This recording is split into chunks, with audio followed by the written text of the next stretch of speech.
Laurent Gbagbo est détenu à la CPI, jugé pour crimes de guerre et crimes contre l'humanité. Depuis sa détention, ses partisans ne décolèrent pas et pas du tout. Pour eux, il faut libérer Gbagbo purement et simplement, sans condition. Le célèbre écrivain ivoirien Bernard Dadier, à 100 ans, fête la libération de Laurent Gbagbo, qui pour lui est détenu à tort, son cheval de bataille.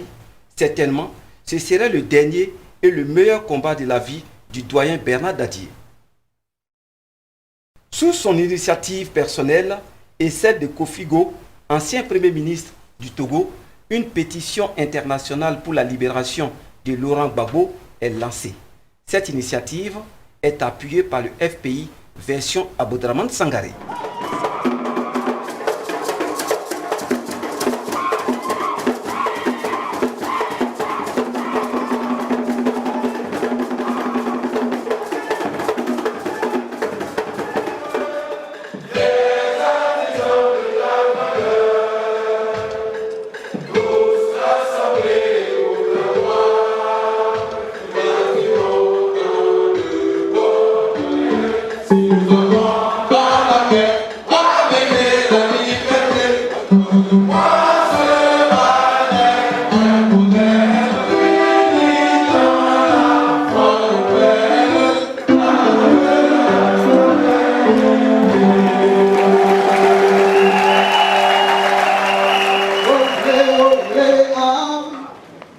Proclamé vainqueur de l'élection présidentielle du 28 novembre 2010 par décision numéro CI-EP-03-12-CC-SG du 3 décembre 2010 par le Conseil constitutionnel, le président Laurent Gbagbo, qui a prêté serment le 4 décembre 2010 à les conditions prescrites par la Constitution, était au moment de son éviction, le 11 avril 2011, le président de la République, légal et légitime de la Côte d'Ivoire.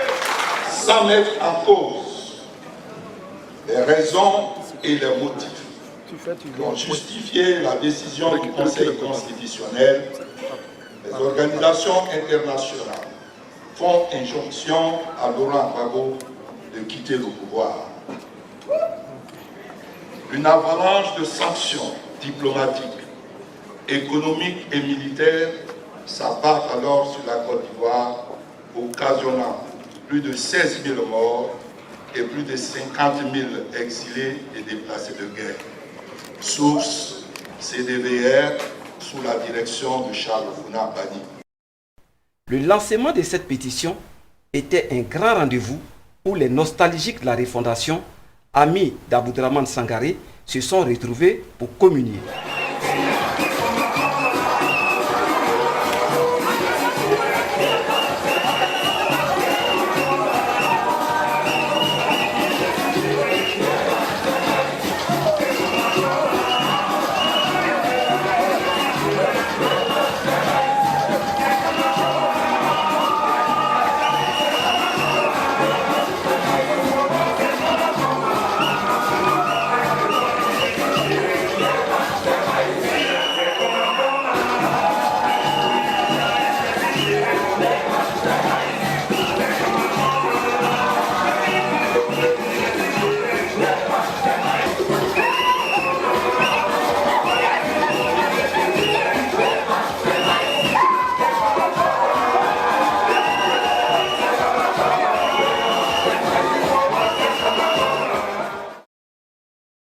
Annoncé par deux fois, la première fois à la conférence de presse et la deuxième fois au lancement de la pétition dont il est lui aussi initiateur, Kofigo, l'ex-premier ministre du Togo, a toujours brillé par son absence. Finalement, on est en droit de se poser la question, qu'est-ce qui n'a pas marché chemin faisant? C'est dans une salle surchauffée, électrique, que les 2000 personnes environ se sont donné rendez-vous pour asseoir la stratégie de la libération de Gbagbo, l'icône du FPI, par la signature de la dite pétition.